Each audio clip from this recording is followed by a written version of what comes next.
हम लोग स्टडी कर रहे थे पिछले लेक्चर में कि be as an auxiliary verb किस तरह से सेंटेंस के बिल्कुल मीनिंग को बदल देता है।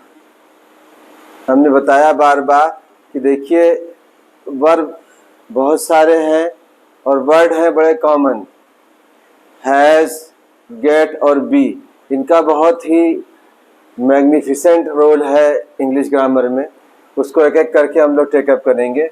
यहाँ हम ये बताना चाह रहे थे, जबकि आपको पिछले लेक्चर में एग्जाम्पल दिया जा चुका है, लेकिन हम आज आपको वो कॉन्सेप्ट, वो ट्रिक, वो मंत्र बताने जा रहे हैं जो शायद ही आपने कभी गौर किया होगा। सेंटेंस बना भी लेते हैं, बोल भी लेते हैं, लिख भी लेते हैं, लेकिन कभी इस पर गौर नहीं किया कि ज़रा सी चेंज में कितना बड़ा फ़र्क हो जाता है मीनिंग में। कल कुछ एग्जाम्पल्स हमने आपको दिए थे, आज उस एग्जाम्पल्स को हम रिपीट भी कर रहे हैं ताकि आप डिफरेंट टेंसेस में उसको अच्छी तरह से समझ सकें। और उसके बाद नए कुछ एग्जाम्पल्स हम आपको देंगे मॉडल से रिलेटेड। मॉडल्स आप सभी जानते हैं, may, might, can, could, ought et cetera. यहाँ पर आप देखिए जो बात बताने चाह रहे हैं, यहाँ पर ये लिखा हुआ था थीफ वाज फॉलोइंग, वो चोर पीछा कर रहा था, ठीक है ना। यहाँ पर हमने लिख दिया कि वो उस चोर का पीछा किया जा रहा था, ठीक। ये पास्ट कंटिन्यूअस टेंस में आ गया। प्रेजेंट में करना very simple, you can simply put here is या according to the subject any other helping verb, ठीक है ना। इसलिए उसको सारों को लिखना जरूरी नहीं है। अब आ जाइए परफेक्ट टेंस का एग्जाम्पल हमने एक ले लिया है। द प्रिंसिपल हैज ब्लेम्ड, प्रधानाचार्य ने आरोप लगाया है। The principal has been blamed, प्रधानाचार्य पर आरोप लगाया गया। अब इन दो एग्जाम्पल से आप आसानी से समझ लीजिए। यहाँ पर बी, जैसा कि हमने आपको बताया था कि बी की जो फॉर्म है यही इस सेंटेंस के मीनिंग को कहीं से कहीं कर देती है। जो वर्ड शुरू में लिखा हुआ है वो उसका मीनिंग शिफ्ट हो जाता है अगर बी को आप ऐड कर दें।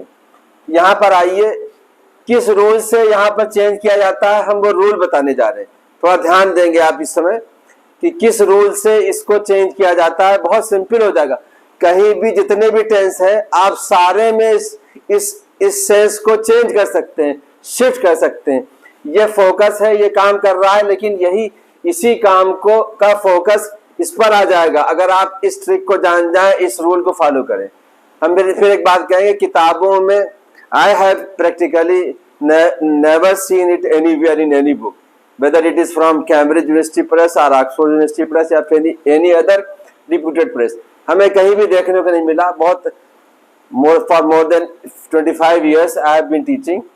तो लेकिन यहाँ पर आपको एक रूल हमने जो डिस्कवर किया है वो ये है कि जो इस मेन वर्ब की फॉर्म होगी वही फॉर्म इस बी एक्सिलरी वर्ब की होगी। जैसा कि हमने आपको बताया है शुरू में कि इस सेंस में जब सेंस शुरू में जो रखा हुआ है वर्ड या सब्जेक्ट या जो भी चीज है उसके ऊपर असर जाता है, तो ये मेन वर्ब की हमेशा सारे टेंस में थर्ड फॉर्म है। आप देखते चले आ रहे हो पिछले लेक्चर से, फ्रॉम 21st ऑनवर्ड्स। तो आप फिर एक बार हम इस बात दोहरा रहे हैं, मेन वर्ब की जो फॉर्म होगी उस टेंस के अनुसार वही फॉर्म बी की होगी। आगे बात समझ में।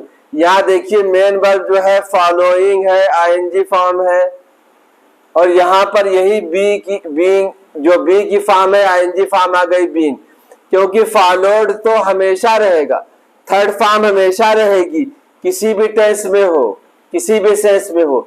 इस पार्टिकुलर जो सीरीज हमने शुरू की है 21st से, उसमें मेन वर्ब की हमेशा थर्ड फॉर्म रहती है। अब आ जाइए दूसरे एग्जाम्पल से इस बात को समझिए। यहाँ पर प्रिंसिपल हैज ब्लेम्ड, यहाँ पर आप सभी को मालूम है कि ब्लेम की ये थर्ड फॉर्म है, और यहाँ पर आपको ये भी बता दें कि ये बी की थर्ड फॉर्म है। क्यों? क्योंकि ब्लेम्ड जो है वो हमेशा ही थर्ड फॉर्म में आएगा।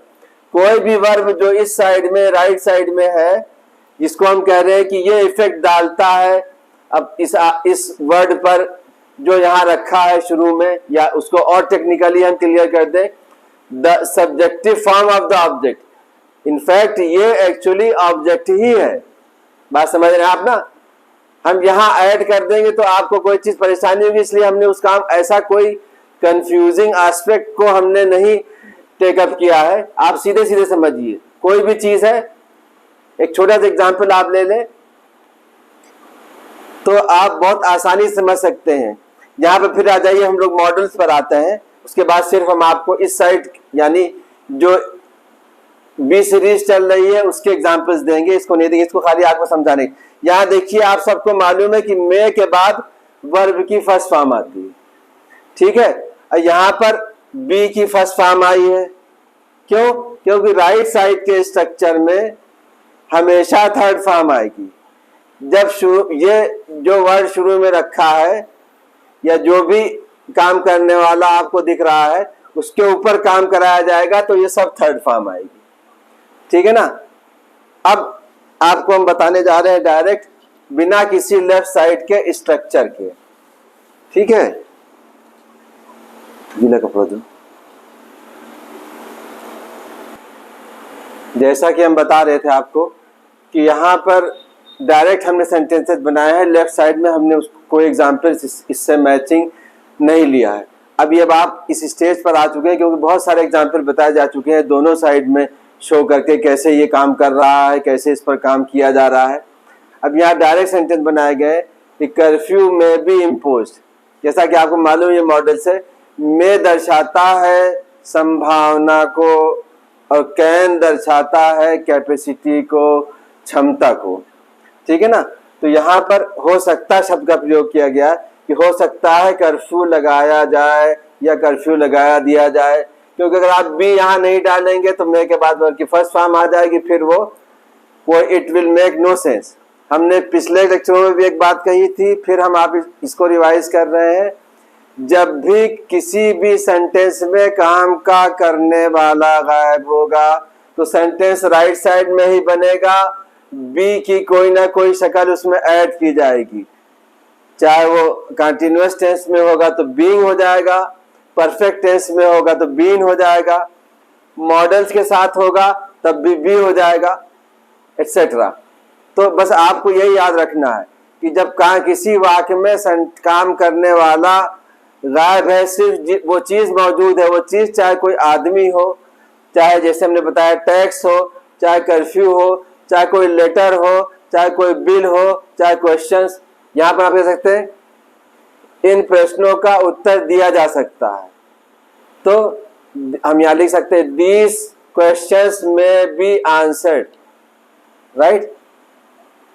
हो सकता है दिया जाए। अगर आप क्षमता को एम्फेसाइज करना चाह रहे हैं, क्षमता पर जोर देना चाह रहे हैं तो कैन लगा दे। और अगर आप ऑर्डर के तौर पर कह दें कि ये प्रश्न सॉल्व किए जाने चाहिए तो this question should be solve. कर्ज को, ऋण को अदा किया जाना चाहिए। ऋण अदा करने के लिए पार्टिकुलर वर्ड है रिपे, ठीक है। और हम यहाँ लिख देते हैं कर्जे को, जिसको आप लोन भी कहते हैं, हम डेब्ट कहते हैं, ज्यादा सही है। हो सकता है कर्जा अदा कर दिया जाए 1 साल के अंदर में, तो कैसे कहेंगे? द डेब्ट may be repaid, third form आ जाएगी, within a year, right. हो सकता है उसे लेटर को भेज दिया जाए 2-3 दिन में, तो letter may be sent within 2 or 3 days, right. तो यहां पर अब आप जितने भी टेंसेस हैं, ठीक है ना, उसमें आप खुद से बना सकते हैं। हम इन्हीं एग्जाम्पल्स को लेते हैं आपको समझाने के लिए कि कैसे होगा।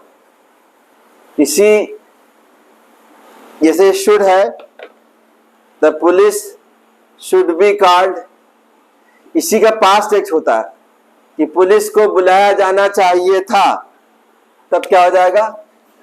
पुलिस।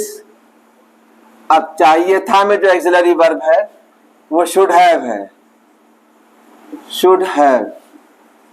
अब लेकिन अगर हम यहां पर थर्ड फॉर्म लगा देंगे तो ये गलत हो जाएगा, ठीक है ना, क्योंकि फिर ये काम करने लगा। इसके ऊपर हमको काम कराना है, पुलिस को बुलाया जाना है, इसलिए अब यहां पर आपको मालूम है कि शुड हैव के बाद वर्ब की थर्ड फॉर्म आती है, इसलिए हम लोग यहां पर भी थर्ड फॉर्म किसकी लगाएंगे, बी की, और बी की थर्ड फॉर्म क्या है, बीन। अब बुलाया जाना चाहिए, बुलाया जाने वाला वर्ब की थर्ड फॉर्म आ गई। Police should have been called, police को बुलाया जाना चाहिए था, ठीक है ना। अब अगर आप इसको बुलाया जाना पड़ता, जरूर बुलाया जाना चाहिए, मान लिए यहां पर कहना चाह रहे हैं, ये भी एक मॉडल है। यहां सिर्फ चाहिए है, यहां अगर हम इसको बढ़ा देंगे, शुड को हटा देंगे, जरूर चाहिए के सेंस में आएगा, तो यहां पर ये आ जाएगा जरूर।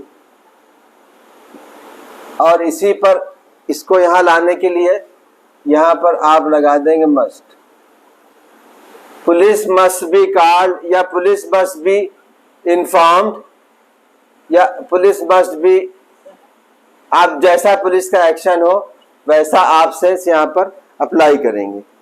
तो अब आप इस पूरी चीजों को समझें। अब तक जितने भी लेक्चर आए, 5 लेक्चर्स में हमने कोशिश की है कि बी के कॉन्सेप्ट को पूरी तरह से समझा दिया जाए।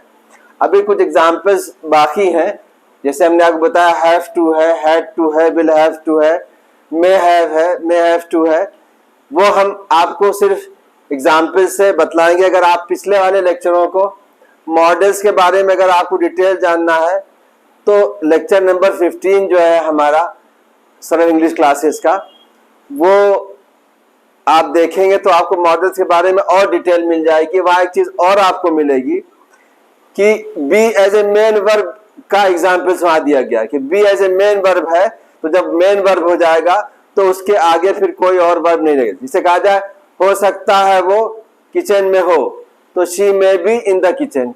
इस सेंटेंस में हमने लिखा नहीं है, लेकिन वर्बली आप इसको सुन के समझे, बी जो है होने के सेंस को बता रहा।